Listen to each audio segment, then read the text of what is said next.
ప్రేమైన వారు రేఖల సమయంలో చేరవచ్చినటువంటి మీకందరికీ కూడా ప్రభునామములో ప్రత్యేకమైన వందనాలు తెలియజేస్తూ ఉన్నాను. దేవుని యొక్క మహాకృపను బట్టి మరొక పునరుత్థాన దినమందు దేవుడు సజీవంగా మధ్యలో ఉంచి దేవుని యొక్క వాక్యాన్ని చెప్పడానికి దేవుడు ఇచ్చినటువంటి మరొక అవకాశాన్ని బట్టి దేవునికి స్తుతులు, దేవునికి వందనములు, దేవునికి తెలియజేస్తూ ఉన్నారు. చదవబడినటువంటి ఈ 3 వాక్య భాగాలు ఇర్మియా కాండంలో ఇర్మియా ప్రవక్త అక్కడ ఉన్నటువంటి దేవుని ప్రజలకు ఒక హెచ్చరిక చేస్తూ ఉన్నారు. కారణం ఏంటి అంటే వాళ్ళు దేవుని తట్టు తెలియక వారికి ఇష్టమైనటువంటి జీవితాన్ని వారు జీవిస్తున్నటువంటి సమయంలో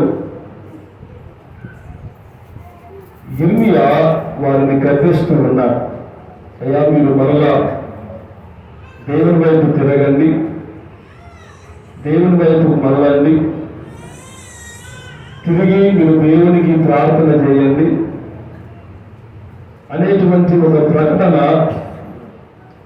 మన ఇర్మియా గ్రంథంలో మనం చూస్తూ ఉన్నాం. అదే రీతిగా మనం చదువుకున్నటువంటి పత్రిక వాక్య భాగంలో మనం చూస్తే దేవుని చిత్తానుసారముగా మనం అందరం నడవాలి, దేవుని చిత్తానుసారముగా మనము జీవించాలి అని పౌలు మరి తెస్సలోనిక సంఘానికి తెలుపుతూ ఉన్నారు. మనము సువార్త వాక్య భాగంలోనికి వచ్చేసరికి కనాను స్త్రీ తన బిడ్డ కొడుకు ఏ రీతిగా దేవుని సన్నిధానంలో ప్రార్థన చేసిందో, ఆమె కనాను స్త్రీ అయినప్పటికీ కూడా మరి దేవుడు ఆమె యొక్క విశ్వాసాన్ని చూసి, అమ్మా నువ్వు కోరినట్టే నీకు అవునుగాక అనేటువంటి ఒక అభయముతో కూడినటువంటి స్వస్థత మరి దేవుడు కనాను స్త్రీకి ఇచ్చినట్లుగా మనము వాక్యంలో చూస్తూ ఉన్నాం. ఈ 4 వాక్య భాగాలను ఆధారం చేసుకుని 3 వాక్య భాగాలను ఆధారం చేసుకొని దేవుని దృష్టిలో మనమందరం కూడా గొప్పవారముగా ఉండాలి అని దేవుడు ఆశపడుతూ ఉన్నారు. దేవుడు మనల్ని ఎందుకు పిలిచారు అని మనము తెస్సలోనిక పత్రికల్లో చూస్తే, మిమ్మల్ని ఆశీర్వాదాలకు వారసులుగా అవుటకు నేను మిమ్మల్ని పిలిచాను అని అంటా ఉన్నారు. అంటే మనము దేవుని ఆశీర్వాదములకు వారసులుగా ఉండటానికి దేవుడు మనల్ని పిలిచారు. కాబట్టి మనమందరం కూడా దేవుని యొక్క దృష్టిలో మనమందరము గొప్పవాళ్ళుగా ఉండాలి. దేవుని యొక్క దృష్టిలో మనమందరము ధన్యులుగా మనము జీవించాలి. దేవుని యొక్క దృష్టిలో మనమందరము ధన్యకరమైన జీవితాన్ని మనము జీవించాలి. లూకా రాసిన సువార్త 1వ అధ్యాయం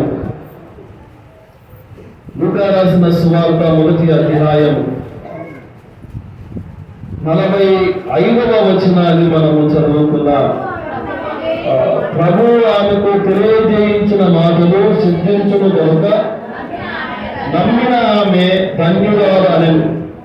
49వ వచనాన్ని కూడా చదవడం. సర్వశక్తిమంతుడు నాకు గొప్ప కార్యములు చేసిన కనుక ఇది మొదలుకొని అన్ని తరముల వారు నన్ను ధన్యురాలని అందరూ అనేటువంటి మాట కదా. ఇక్కడ 2 స్త్రీలు దేవుని దృష్టిలో ధన్యురాలుగా పిలువబడ్డారు. ఒక స్త్రీ పేరు ఎలిజబెత్, ఆమె దేవుని చేత ధన్యురాలుగా పిలువబడింది. 2వ స్త్రీ పేరు మరియా, ఆమె దేవుని చేత ధన్యురాలుగా పిలువబడింది. అంటే వాళ్ళు ధన్యురాలుగా పిలువబడ్డారు అంటే ఊరికనే పిలువబడాలి.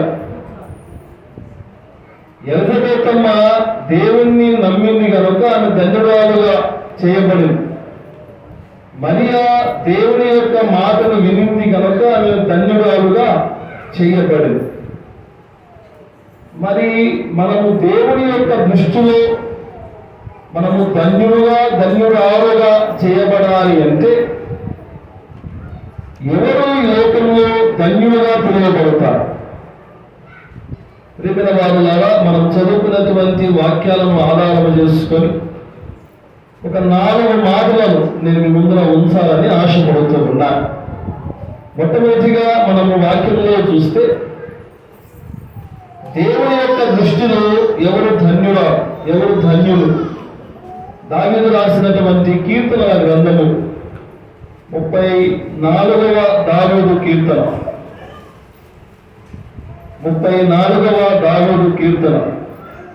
8వ వచనాన్ని చదువుకుందాం. యెహోవా ఉత్తముడని రుచి చూసి తెలుసుకుని ఆయనను ఆశ్రయించు నరుడు ధన్యుడు. నరుడు ఆ స్థానంలో పురుషుడు రాసుకోవచ్చు, స్త్రీ కూడా రాసుకోవచ్చు. యెహోవాను ఆశ్రయించు పురుషుడు ధన్యుడు, యెహోవాను ఆశ్రయించు స్త్రీ కూడా ధన్యమే కదా. మనమందరము దేవుని చేత ధన్యులుగా పిలువబడాలి అంటే మనం ఎవరిని ఆశ్రయించాలా? దేవుణ్ణి మనము ఆశ్రయించాలి కదా. ఎందుకు మనం దేవుణ్ణి ఆశ్రయించాలా? ఒక ప్రశ్న మనం వేసుకుంటే వినండి. పాత నిబంధన గ్రంథంలో మోషే ఆశ్రయపురాలను కట్టాడు. మోషే అనేకమైన ఆశ్రయపురాలను కట్టి ప్రతి ఆశ్రయపురానికి ఒక యాజకుణ్ణి కాపలాగా పెంచాడు. ఒక యాజకుణ్ణి నియమించాడు.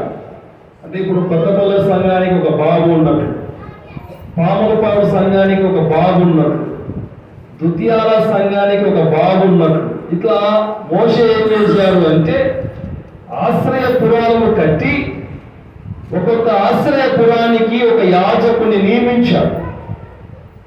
ఎందుకు కట్టారు ఆశ్రయపురాన్ని అని అంటే, పాత నిబంధన గ్రంథం ప్రకారము ఎవరైనా ఒక వ్యక్తి పాపము చేసినప్పుడు, ఒక వ్యక్తి నరహత్య చేసినప్పుడు, ఒక వ్యక్తి దొంగలించినప్పుడు, ఒక వ్యక్తి వ్యభిచరించినప్పుడు మోషే ధర్మశాస్త్రం చట్టం ఏం చెబుతా ఉంది అంటే చంపాలి. ఎలా చంపాలా? రాళ్లతో కొట్టి చంపాలి, అంటే వెంటనే శిక్ష. ఈ ఆశ్రయపురాన్ని మోషే ఎందుకు కట్టించాడు అంటే, ఒకవేళ ఎవరైనా ఒక వ్యక్తి పాపము చేసినప్పుడు ఆ చేసినటువంటి వ్యక్తి ఎవరికి దొరకకుండా పరిగెత్తుకుంటూ వెళ్ళి ఆశ్రయపురాన్ని ఆ వ్యక్తి ఆశ్రయిస్తే, అంటే ఆశ్రయపురంలోనికి ఆ వ్యక్తి వెళితే, ఇంకా 3వ వ్యక్తి ఆ ఆశ్రయపురంలోనికి రాకూడదు. ఆశ్రయపురంలోనికి వెళ్ళినటువంటి ఆ వ్యక్తికి ఇంకా ఏమి కూడా చేయకూడదు. ఎందుకంటే ఆశ్రయపురం పేట ఎవరున్నారు? యాజకుడు ఉన్నాడు కదా. ఆ యాజకుడి దాటి ఎవరు కూడా లోపలికి వెళ్ళకూడదు. ఇప్పుడు పాపము చేసినటువంటి వ్యక్తి ఆశ్రయపురంలో ఉన్నాడు. మరి ఆ వ్యక్తికి శిక్ష ఎవరు వేస్తారు అంటే, ఆ వ్యక్తికి శిక్ష ఎవరు వేయకూడదు. ఆ వ్యక్తి ఏం చేయాలి అంటే తన తప్పును తెలుసుకొని యాజకుని ఎదుట మోకరించి దేవుడికి ప్రార్థన చేయాలి. ప్రభువా, నేను నీ దృష్టికి పాపము చేశాను, నువ్వు నా పాపాన్ని ఏం చేయాలా? క్షమించాలి అని యాజకుడి దగ్గర తన పాపాన్ని ఆ వ్యక్తి ఒప్పుకోవాలి. ఒప్పుకున్న వెంటనే ఆ యాజకుడు ఏం చేయాలి అంటే ఆ పాపానికి పరిహారంగా ఒక గొర్రెపిల్లను వధించాలి. గొర్రెపిల్లను వధించి ఆ రక్తము అతని నుడితి మీద శిలువ గుర్తు వేయాలి ఆ యాజకుడు. ఇంకా శిలువ గుర్తు వేయబడిన తర్వాత ఆ వ్యక్తి మరలా సమాజ మందిరంలోకి వెళ్ళవచ్చు. ఆ వ్యక్తిని ఎవరు ముట్టుకోవడానికి కానీ, ఎవరు పట్టుకోవడానికి కానీ, నువ్వు తప్పు చేశావు కదా, నువ్వు పాపం చేశావు కదా అని ఆ వ్యక్తిని ఎవరు చంపడానికి కానీ అధికారం లేదు. ఎందుకంటే ఆ వ్యక్తి నుదుటి మీద ఏ గుర్తు ఉంది? గొర్రె పిల్ల రక్తం యొక్క గుర్తు ఆ యొక్క నుదుటి మీద ఉంది. ప్రియమైన దేవుని బిడ్డలారా, ఈ ఆశ్రయపురాన్ని మనమందరం కూడా ఆశ్రయించాలి అని అంటే రోమాపత్రిక 3వ అధ్యాయము 23వ వచనంలో సెలవిస్తా ఉంది. ఏ భేదము లేదు, అందరూ పాపము చేశారు. అందరము పాపము చేశాము కనుక పాపము చేసినటువంటి మన మీద ఏముంది? దేవుని యొక్క శిక్ష మన మీద ఉంది. ఆ శిక్ష మన మీద ఉండకుండా ఉండాలి అంటే మనమందరం కూడా ఎవరిని ఆశ్రయించాలా? దేవుణ్ణి మనం ఆశ్రయించాలి. మనం పాపులము కనుక మన పాపాలను క్షమించేటువంటి అధికారం ఒక యేసు ప్రభువుల వారికి తప్ప ఈ లోకంలో ఎవరికి లేదు కనుక మనము దేవుణ్ణి ఆశ్రయించినట్లయితే మన పాపలను దేవుడు తీసివేసి నిన్ను ధన్యుడిగా దేవుడు చేయటానికి దేవుడు ఇష్టపడుతూ ఉన్నారు. అది మొట్టమొదటిగా మనం జ్ఞాపకం చేసుకోవాలి. అంటే దేవుని యొక్క దృష్టిలో ఎవరు ధన్యులు అని అంటే దేవుణ్ణి ఆశ్రయించువారు ధన్యులు. పలుకుతాము, దేవుణ్ణి ఆశ్రయించువారు. మనమందరము దేవుణ్ణి ఏం చేయాలా? ఆశ్రయించాలి. అది మొట్టమొదటిగా నేను జ్ఞాపకం చేసుకోవాలి. రెండవదిగా మనం చదువుకున్నటువంటి మొదటి వాక్య భాగంలోనే ఇర్మియా ప్రవక్త ఏమని చెప్పారు అని అంటే ఇర్మియా గ్రంథము 17వ అధ్యాయము 7వ వచనాన్ని మనము చదువుకుందాం. యెహోవాను నమ్ముకున్నవాడు ధన్యుడు, యెహోవా వానికి ఆశ్రయముగా ఉండు కదా. ఇర్మియా ఏమంటా ఉన్నాడు? అయ్యా, మీరు మనుషులు నమ్ముకోవద్దండి, రాజును నమ్ముకోవద్దండి. ఎవరిని నమ్ముకోవాలా? యెహోవాను నమ్ముకునేవాడు ధన్యుడు. అంటే మీరు అందరూ ఎవరిని నమ్ముకోవాలా? దేవుని నమ్ముకోవాలి. అంటే ఎందుకు ఈ మాట అంటా ఉన్నాడు అంటే ఆ కాలంలో వాళ్ళు దేవుణ్ణి విడిచిపెట్టి రాజును నమ్ముకున్నారు, దేవుణ్ణి పక్కన పెట్టి మనుషులు నమ్ముకున్నారు, దేవుణ్ణి పక్కన పెట్టి వాళ్ళు బంధువులు నమ్ముకున్నారు. అందుకే ఇర్మియా ప్రవక్త అంటా ఉన్నాడు, బంధువులు ఏదో ఒక రోజు మోసము చేస్తారు, రాజులు ఏదో ఒక రోజు మోసము చేస్తారు, అధికారులు ఏదో ఒక రోజు మోసము చేస్తారు. కానీ మోసం చేయనటువంటి దేవుణ్ణి మీరు నమ్ముకుంటే మీరందరూ కూడా ధన్యులు అని అంటా ఉన్నాడు దేవుడు. అదే మన దేవుని బిడ్డలారా, నిజంగా ఈ రోజులలో మనము దేవుని కంటే వేరే వాళ్ళని నమ్ముకుంటే మనం ఇబ్బంది పడతాం. అది ఎవరైనా సరే, సొంతంగా తల్లిదండ్రులైనా సరే వాళ్ళని నమ్మకండి అని దేవుని యొక్క వాక్యం అంటారు. ప్రియమైన వారులారా, మొన్న హోలీ రోజు ఒక సంఘటన జరిగి పేపర్లు చూసినప్పుడు చాలా ఆశ్చర్యం కలిగించి, ఒక ఫ్యామిలీ హోలీ సెలబ్రేషన్ చేసుకోవడానికి ఒక స్థలానికి వెళ్ళారు. భార్యాభర్త, 2 పిల్లలు.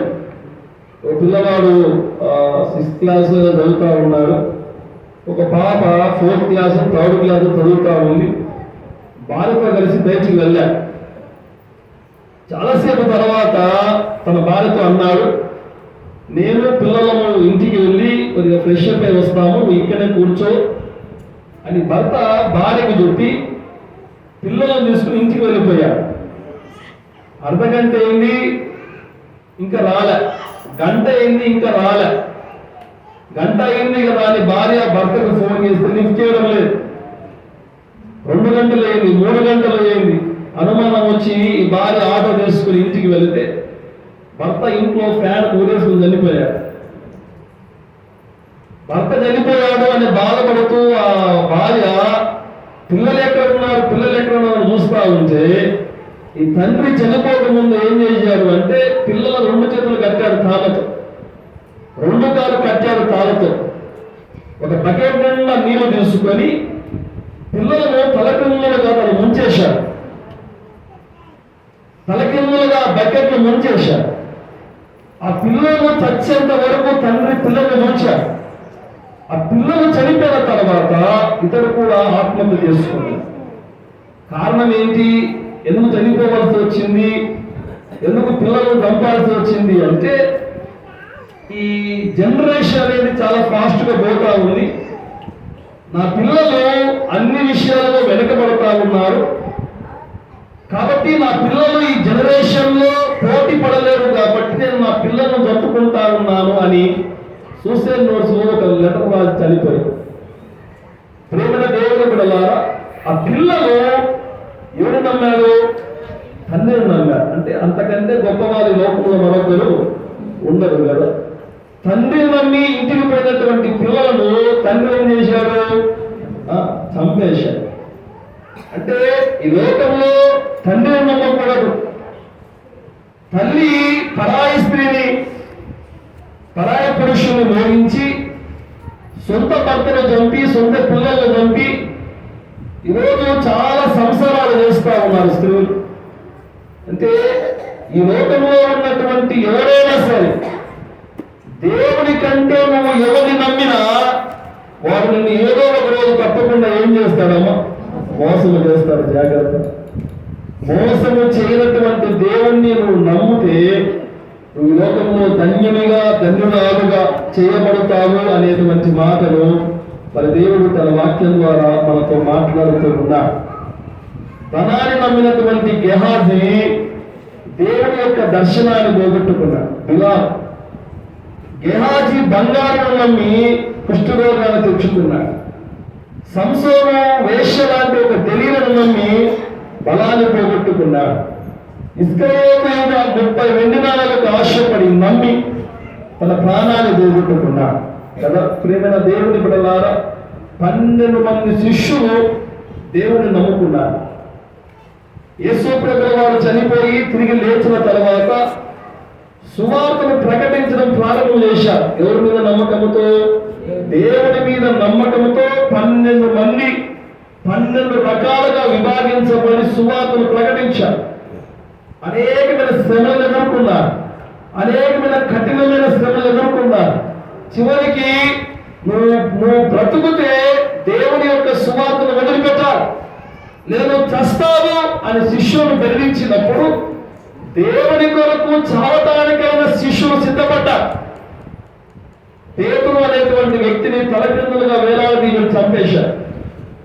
ఆంధ్రయ అనేటువంటి శిష్యుల్ని బతికుండగానే చర్మాన్ని ఒలిసి చంపేశారు. చాలా మంది శిష్యులను బతికుండగానే కిరోసిన్ పోసి అంటించేశారు. వీళ్ళందరూ కూడా ఎవరిని నమ్మారు అంటే దేవుని నమ్మారు. దేవుని యొక్క సువార్తను నమ్మారు. వారికి బహుమానంగా దేవుడు ఏమిచ్చాడు? పైన పరలోకములో 12 మంది 24 పెద్దలు 12 మంది పెద్దలు ఎవరికి దేవుడు అధికారం ఇచ్చారు అంటే ఈ విద్య లేని పామరులకే దేవుడు అధికారాన్ని ఇచ్చారు. సింహాసనం మీద కూర్చున్నటువంటి అధికారం దేవుడు ఎవరికి ఇచ్చాడు అంటే వారు మనుషులు నమ్ముకోలే. ఎవరు నమ్ముకున్నారు? దేవుడిని నమ్ముకుంటే నీకు ఆశీర్వాదం. మనుషులు నమ్ముకుంటే తప్పకుండా నిన్ను ఏదో ఒక రోజు మనిషి అని వాడు ముంచేస్తాడు. జాగ్రత్త. అన్ని విషయాలలో కూడా మనం ఎవరిని నమ్ముకోవాలా, ఎవరి మీద ఆధారపడాలి అంటే దేవుని మీదనే మనం ఆధారపడాలి. దేవుని మాత్రమే మనము నమ్ముకుంటే దేవుడు మనము ధన్యులుగా చేస్తాడు అనేటువంటి విషయాన్ని మరి దేవుడు జ్ఞాపకం చేస్తూ ఉన్నారు. ప్రేమిన వారలారా, ఈ లోకంలో ఎవరు ధన్యులు? దేవుణ్ణి ఆశ్రయించేవారు ధన్యులు. ఈ లోకంలో ఎవరు ధన్యులు అంటే దేవుణ్ణి నమ్ముకున్న వారు ధన్యులు. మూడవదిగా మనము చూస్తే 146వ దావీదు కీర్తన, 146వ దావీదు కీర్తన 5వ వచనాన్ని చదువుకుందాం. ఎవరికి యాకోబు దేవుడు సహాయకుడు? ఎవడు తన దేవుడైన యెహోవా మీద ఆశ పెట్టుకును వాడు ధన్యుడు. ఎవరి మీద ఆశ ఉండాలా? ఎవరి మీద ఆశ ఉండాలా? ఎవరైతే దేవుడి మీద ఆశ పెట్టుకుంటారో వాళ్ళందరూ కూడా దేవుని యొక్క దృష్టిలో ధన్యులు. అంటే నీకు ఆదివారం శనివారం సాయంత్రం కాగానే నువ్వు ఆదివారం కొరకు ఆశ పెట్టుకొని ఉండాలి. ఎందుకు ఆశ పెట్టుకుని ఉండాలా? ఆదివారం రోజు బచ్చాలు చేస్తారా? ఆదివారం ఏం చేస్తారు? ఆదివారం రోజు మందిర ద్వారాలు తెరవబడతాయి. ఎందుకు తెరవబడతాయి? మందిరం ద్వారాలు తెరవబడగానే మీకంటే ముందు ఈ మందిరంలోకి వచ్చి ఎవరు కూర్చుంటారు అంటే దేవుడు వచ్చి కూర్చుంటారు. మీరు రాకముందే ఈ మందిరంలో ఏముంటుంది అంటే దేవుని సన్నిధి ఉంటుంది. మీరు రాకముందే ఈ మందిరంలో ఏముంటుంది అంటే దేవుని ప్రసన్నత ఈ మందిరంలో ఉంటుంది. ఎందుకు ఉంటుంది దేవుని ప్రసన్నత అని అంటే ఈ మందిరంలోకి వచ్చిన వారికి అందరికీ కూడా దేవుడు తన ప్రసన్నతను ఇవ్వటానికి దేవుడు ముందుగానే తన ప్రసన్నతను ఈ మందిరంలో దేవుడు ఉంచుతాడు తప్పకుండా. కాబట్టి మనం శనివారం రోజే ఒక ఆశ కలిగి ఉండాలి. ఏంటి అంటే ఆదివారం ఎప్పుడు తెల్లారుతా ఉన్నా, ఆదివారం రోజు ఎప్పుడు స్నానం చేసుకోవాలా, ఆదివారం రోజు ఎప్పుడు మందిరంలోకి వెళ్ళాలా, ఆదివారం రోజు ఎప్పుడు మందిరంలో కూర్చోవాలా, ఆదివారం రోజు ఎప్పుడు నేను విజ్ఞాపన ప్రార్థన ఆదివారంలో చేయాలా అని నీ ఆశ శనివారం రాత్రి నుండే నీకు దేవుడి మీద ఆశ. 5:30 ఆ ప్రాంతంలో వెళ్తా ఉంటే అందరూ ఆటోలో వెళ్తా ఉన్నారు. ఎవరు వీళ్ళు అంటే అంతా మనోలే, ఎత్తిన ముసుగు వేసుకున్నారు, రోడ్ల మీద నిలబడినారు. ఆటోలో ఎక్కే వాళ్ళు ఎక్కారు, ఆటోల కోసం ఎదురు చూసేవాళ్ళు ఎదురు చూస్తా ఉన్నారు. దేని కొరకు ఎదురు చూడాలా? ఆటోల కొరకు మనం ఎదురు చూడాల్సింది. దేని కొరకు ఎదురు చూడాలమ్మా? దేవుని యొక్క ఆలయంలోకి రావడానికి మనము ఎదురు చూడాలి. నువ్వు 6 రోజులు పని చేస్తే నీకు ఆశ, 7వ రోజు పని చేస్తే అది దురాశ. గుర్తుపెట్టు. 6 రోజులు నువ్వు పని చేస్తే అది నీకు ఆశీర్వాదం, 7వ రోజు నువ్వు పని చేస్తే నీకు అది శాపం. నేను చెప్పడం లే, దేవుని యొక్క వాక్యము చెబుతారు. దావీదు ప్రేమైన వారులారా, దావీదు అనేటువంటి ఒక వ్యక్తి సామాన్యమైన వాడు కాదు. 12 గోత్రాలకు దావీదు రాజు కాబట్టి ఆయన చాలా ప్రశాంతంగా ఉంటాడు కదా, చాలా ప్రశాంతంగా ఉంటాడు. ఎంత బిజీగా ఉంటాడు. 12 గోత్రాలు, చిన్న గోత్రాలుగా కొన్ని లక్షల మందికి రాజుగా ఉన్నటువంటి దావీదు దేనికోసం ఆశపడతా ఉన్నారో చూడండి. 84వ దావీదు కీర్తన, 84వ దావీదు కీర్తన మొదటి 2 వచనాలను చదువుకున్నా. సైన్యములకు అధిపతి యెహోవా, నీ నివాసములు ఎంత రమ్యములు, యెహోవా మందిర ఆవరణములను చూడవలనని నా ప్రాణం ఎంతో ఆశపడుచున్నది. అది సొమ్మసిల్లుచున్నది. జీవము గల దేవుడు దర్శించుటకు నా హృదయము నా శరీరము ఆనందముతో కేకలు వేయుచున్నది. 12 గోత్రాలకు రాజు ఎంత బిజీగా ఉన్నా తన ఆశ దేని కొరకు ఆశపడుతా ఉంది అంటే, అయ్యా నీ నివాస స్థలమును ఎంత రమ్యములు, ఇదిగో యెహోవా మందిర ఆవరణములను చూడవలనని ఇదిగో నా ప్రాణము ఎంతో ఆశపడుతున్నది. అది సొమ్మసిల్లుతున్నది. జీవము గల దేవుణ్ణి దర్శించటానికి నా హృదయము నా శరీరము ఆనందముతో ఏం చేస్తా ఉందంట? కేకలు వేస్తా ఉందంట. మందిరంలోనికి రావటానికి సంతోషంగా రావాలి. మందిరంలోకి వచ్చేటప్పుడు ఎప్పుడు ఏడుపుతో వస్తారు చాలా మంది, ఏదో పోగొట్టుకున్న వాళ్ళలాగా వస్తా ఉంటారు. దావీదు అంటా ఉన్నాడు, అయ్యా నేను మందిరంలోకి వెళ్ళాలి అని నా ప్రాణం ఎంతో ఆశపడుతా ఉంది. నా హృదయము నా శరీరము ఆనందముతో ఏం చేస్తా ఉందంట? కేకలు వేస్తా ఉంది. ఏం చూడాలంట? మందిర ఆవరణంలో చూడాలి, మందిరంలో కూర్చోవాలి, నీకు మందిరంలో కూర్చోవటానికి సమయం దేవుడు ఇస్తూ ఉన్నా ఆ సమయాన్ని నువ్వు ఏం చేస్తా ఉన్నావు అంటే నీ పనులకు ఇస్తా ఉన్నావు. అందుకే నువ్వు ముందుకు వెళ్ళడం లేదు, అందుకే నువ్వు దీవించబడడం లేదు. నువ్వు దేవుడి సమయంలో దేవుడికి ఇస్తే దేవుడు నీకు ఇవ్వవలసినటువంటి సమయం నీకు ఇచ్చి నీకు కావలసినటువంటి ఆశీర్వాదాలు దేవుడు తప్పకుండా ఇస్తారు. చూడండి 10వ వచనాన్ని మనం చూస్తే, నీ ఆవరణంలో ఒక్క దినము గడుపుట 1000 దినముల కంటే శ్రేష్టం. భక్తి వీరుల గుడారంలో నివసించుట కంటే నా దేవుడి మందిరపు ద్వారం వద్ద నివసించుట. ఆ భక్తి మనలో ఉందండి కదా. ఒక్క 100 రూపాయలు వస్తా ఉన్నాయని మందిరాన్ని వదిలిపెట్టిపోతావు. 12 గోత్రాలకు రాజు ఏమంటా ఉన్నాడు అంటే, భక్తిహీనుల గుడారంలో నివసించుట కంటే ఇదిగో నా మందిరపు ద్వారం వద్ద గడప వద్ద నివసించుట నాకు అక్కడికి వచ్చిన ఆశీర్వాదం పొందుతాం, ఇక్కడికి రావాల్సిన అవసరం కూడా లేదు. ప్రేమిన వారు ద్వారా నీ ఆశ నిన్ను ఏం చేస్తుంది అంటే ధన్యునిగా చేస్తా. ప్రతి ఆదివారం రోజు మందిరానికి తప్పకుండా హాజరవుతే నీ ఆశ నిన్ను ఏం చేస్తుంది? ధన్యుడిగా చేస్తావు. నీ ఆశ నువ్వు గుడి పట్ల మందిరం పట్ల లేకుండా లోకం పట్ల నీ ఆశ ఉంటే నీకు ఎటువంటి ప్రయోజనము ఉండదు కదా. ఒకరి దగ్గర నీకు అన్నం కావాలా ఆశీర్వాదాలు కావాలా అని ఆ వ్యక్తిని అడిగినప్పుడు ఆశీర్వాదాలు వదిలిపెట్టి అన్నం కావాలన్నాడు ఒక మూర్ఖుడు. ఎవరంటే ఆ మూర్ఖుడు? ఏశావు కదా. నీకు నీకు అన్నం కావాలా హక్కు కావాలా అంటే, నాకు హక్కుతో ఈ కడుపు అన్నం తింటే చాలు అని ఆశీర్వాదాలు పోగొట్టుకున్నాడు. మళ్ళా చచ్చేంత వరకు ఆశీర్వాదాలు పొందుకున్నాడా? ఒక్కసారి మందిరంలో ఉండేటువంటి ఆశీర్వాదాలు పోగొట్టుకుంటే నువ్వు మరలా చచ్చేంత వరకు ఈ మందిరం ద్వారా ఉండేటువంటి ఆశీర్వాదాలు నువ్వు పొందుకోవు. అందుకే ఎక్కడ ఉన్నా, ఏ స్థలంలో ఉన్నా, ఏ పరిస్థితుల్లో ఉన్నా ఆదివారము దేవుని యొక్క సమయానికి తప్పకుండా నువ్వు మందిరంలో కూర్చోవు. దేవుడు నీకు ఇచ్చినటువంటి సమయం, నిన్ను దేవుడు దీవించాలి అని అనుకున్నటువంటి సమయంలో నువ్వు ఉండకపోతే నష్టపోయేది దేవుడుగా. ఎవరు నష్టపోయేది? మీరే.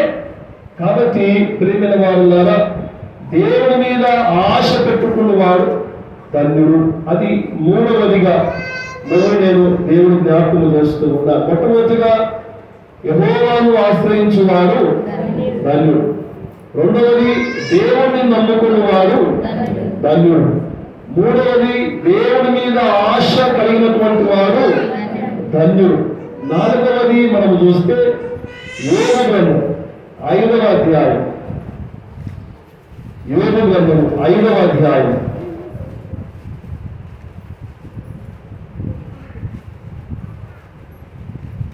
17వ వచనాన్ని చదువుకుందాం. దేవుడు గద్దించు మనుష్యుడు ధన్యుడు. దేవుడు గద్దించు మనుష్యుడు ఎవరంటమా? ఎవరంటమా? చెప్పాలి. దేవుడు గద్దించు మనుష్యుడు. మనం ఎవరైనా గద్దిస్తే ఊరుకుంటారా? కదా. ఒక ఊళ్ళో ఒక ఆరాధనిస్తా ఉన్నా. ఆరాధనిస్తాంటే ఒక తాయి వచ్చాడు. వాసన వస్తా ఉంది. ఆరాధనలో కూర్చున్నాడు. ఒక రొట్టె ఇవ్వాలి. నువ్వు తాగి వచ్చావు, బయటికి పోను. నేను పోను బాబు అన్నాడు. నీకు మంచిది కాదు, నువ్వు మర్యాదగా బయటకు పోను. ఎందుకు బాబు అన్నాడు. నువ్వు తాగి వచ్చి ఆరాధన చేసుకుంటా ఉన్నావు, నువ్వు తీసుకున్నా అది నీకు మంచిది కాదు అని అన్న. వాడు అంటా ఉన్నాడు, ఏం బాబు నేను తాగింది నువ్వు ఏమన్నా చూసావా? నేను ఎక్కడ తాగాను నువ్వు చూసావా? నేను తాగాను అని అంటా ఉన్నావే, నేను ఎక్కడ తాగాను నువ్వు చూసావా? వాసన వస్తా ఉందన్నా, నాకు అర్థమవుతా ఉంది, బయటికి వెళ్ళు. నీకు తీసుకుంటే నష్టము, ప్రయోజనం ఉండదు అంటే నేను చస్తానో సావనో. నీ పని ఏంటి? నీ పని నువ్వు నువ్వు నువ్వు రొట్టెయ్యాలా, రాక్షసులు ఇయ్యాలా, అది నీ పని. ఎన్నిసార్లు చెప్పిన వినలే. పక్కన ఉన్న వాళ్ళు కూడా చెప్పినప్పుడు వినలే. నాకు ఇప్పించుకున్నాను. 2 రోజుల తర్వాత ఆ ఊరికి పోతే వాళ్ళ కొడుకు వచ్చాను. నాకు తెలియదు వాళ్ళ కొడుకు. బాబు, మా నాన్నకు యాక్సిడెంట్ జరిగింది, కింద అన్నాడు, కాలు చేలు 2 ఇరిగినాయి, ప్రార్థన చేయండి బాబు అని. కొద్ది ఫ్రీగానే ఉన్నా, వేరే చర్చికి పోలే. సరే పన్న మీ ఇంటికి పోదాం, ప్రార్థన చేద్దాము అంటే ఒక పడకలో పడుకున్నాడు. ఎవడు అనుకుంటే వీడే. ఎవడు వాడు? తాగిన వాడే. చెప్పినా కదా, ఏం చెప్పినాను? అదాన్ని తీసుకుంటే మంచిది కాదు అని చెప్పిన. వాడు ఏమన్నాడంటే, నీ పని నువ్వు చూసుకో, నా పని నేను. దేవుడి పని కూడా దేవుడు ఏం చేశాడు నమ్మగా. అందుకే జాగ్రత్తగా ఉన్నా. యాజకుల ద్వారా దేవుడు గద్దిస్తాడు, సేవకుల ద్వారా గద్దిస్తాడు. దేవుని యొక్క వాక్యం ద్వారా మిమ్మల్ని గద్దించినప్పుడు ఆ గద్దింపునకు మీరు ఏం చేయాలా? లోపల. అది మీకు మంచిది, మీకు మేలు కదా. మీరు గద్దించినప్పుడు మీరు వినకుండా నా ఇష్టానుసారంగా నేను చేస్తాను అంటే దేవుడు కూడా తన ఇష్టానుసారంగా చేయటానికి దేవుడు కూడా సిద్ధంగా ఉన్నాడు. పాత నిబంధన గ్రంథంలో ఒక కథ చెప్పి వాక్యాన్ని ముగిస్తా. ఎక్కువసేపు చెప్తా ఉన్నాను, ఏమనుకోవద్దు. ఒక ఊళ్ళో ఒక ధనవంతుడు, ఒక పేదవాడు ఉన్నాడు. ఒక ప్రవక్త వెళ్ళి ఒక రాజు దగ్గరికి వెళ్ళి కథ చెప్తా ఉన్నాడు. ఆయన చిన్న రాజుగా, చాలా పెద్ద రాజు. ఆ ప్రవక్త వెళ్ళి, రాజానికి కథ చెప్తాను, చాలా శ్రద్ధగా విను. ఏంటి ఆ కథ అంటే, ఒక ఊరిలో ఒక ధనవంతుడు ఉన్నాడు, ఒక పేదవాడు ఉన్నాడు. ఈ ధనవంతుడి దగ్గర చాలా గొడవలు ఉన్నాయి. కానీ ఆ పేదవాడి దగ్గర ఒక ఆడు మేక మాత్రమే ఉంది. ఆ ఆడు మేక కూడా వాడు ఏం చేశాడంటే కొనుక్కొని తెచ్చుకున్నాడు. వాడు కూడా కాదు, కొనుక్కొని తెచ్చుకున్నాడు.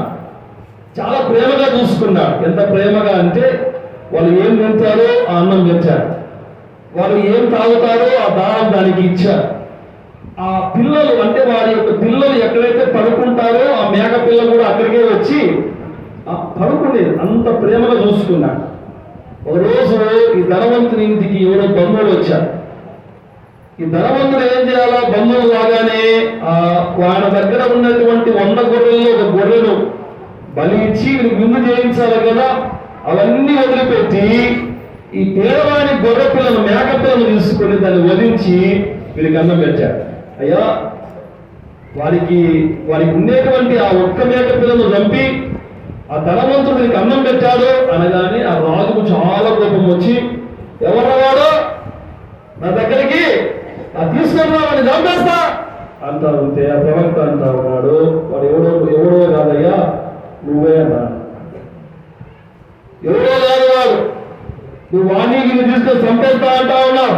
ఎవరో నువ్వే.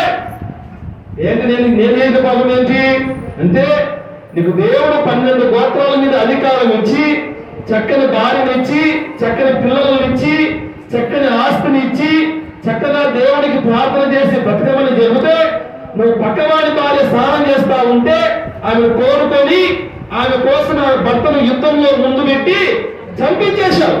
ఆ వ్యక్తిని ఎవరో కాదు, నువ్వే అనగానే దావీదుకు తెలిసిపోయింది, వరనే నేను ఎక్కడో సీకర్లో చేసిన పాపము నాతాను ప్రవక్త ద్వారా బట్టబయలయ్యింది. ఏం చేయాలా? నేను రాజును కదా, దేవుని యొక్క వాక్యం నాకు వినపడింది కదా, నేను ఏం చేయాలా? దావీదు ఏం చేయలేదు, మోకరించి 2 చేతులు పైకెత్తి దేవునికి ప్రార్థన చేశాడు. దేవుని నామానికి మహిమ కలుగును గాక. ఒక రాజు అయినప్పటికీ దేవుని యొక్క మాటకు గద్దింపునకు లోబడి తన 2 చేతులు పైకెత్తి దేవునికి ప్రార్థన చేశాడు. ప్రభువా, నేను పాపములో పుట్టిన వాడును, ఇదిగో నా తల్లి నన్ను గర్భం పాపములోనే కనింది, నా పాపాన్ని నువ్వు క్షమించు అని దేవునికి తన 2 చేతులు పైకెత్తి దేవునికి ప్రార్థన చేయగానే దావీదు చేసినటువంటి పాపాన్ని దేవుడు క్షమించాడు. దేవుడు నామానికి మహిమ కలుగును గాక. ఆమేన్. ఆయన గద్దింపుకు నువ్వు లోబడి నీలో ఉన్నటువంటి బలహీనతలను దేవుని దగ్గర ఒప్పుకుంటే నిన్ను దేవుడు ఇప్పుడైనా క్షమించడానికి దేవుడు ఎప్పుడు కూడా సిద్ధంగా ఉంటాడు. దేవుని గద్దింపు నువ్వు విన్నప్పుడు నువ్వు ఏం చేసుకోవాలా? నువ్వు సరి చేసుకోవాలి. సరి చేసుకోకపోతే నష్టపోయేది ఎవరమ్మా నష్టపోయేది? మీరే కదా. అక్కడ నష్టపోకుండా ఉండాలని దేవుడు తన వాక్యం ద్వారా మీకు గద్దిస్తాడు. దేవుడు తన సేవకుల ద్వారా మిమ్మల్ని గద్దిస్తాడు. దేవుడు తన యాజకుల ద్వారా మిమ్మల్ని అందరినీ కూడా గద్దిస్తాడు. ఎందుకు గద్దిస్తాడు అంటే నీ మేలు కొరకే. ఏమో కుమారుడు వీడియో తాగుతా ఉన్నాడు. తండ్రి చూశాడు. చూడగానే ఆ తండ్రి ఆ పిల్లవాడి దగ్గరికి పోయి ఇంకొక సిగరెట్ ఇస్తాడా? ఏం చేస్తాడు? ఆ పిల్లవాడిని గద్దిస్తాడు. అంటే దేనికి అర్థము? తండ్రి గద్దించగానే ఆ కుమారుడు ఏం చేయాలా? ఆ గద్దింపును లోబడి ఆ సిగరెట్ను పక్కన తాగేయాలి. అప్పుడే ఆ పిల్లవానికి మంచి ఆరోగ్యం కదండి. మనకు కూడా దేవుడు గద్దించినప్పుడు దేవుని యొక్క గద్దింపు విని మనం సరి చేసుకుంటే దేవుని ద్వారా మనం మంచి ఆశీర్వాదాలు పొందుకుంటాం. అటువంటి ఆశీర్వాదాలు మీరందరూ పొందుకొని సంతోషంగా ఉండాలని ప్రభు పేరు మనవి చేస్తూ అతని కృప పరిశుద్ధాత్మ దేవుడు మనకందరికీ సహాయం చేసి నడిపించును గాక. ఆమేన్.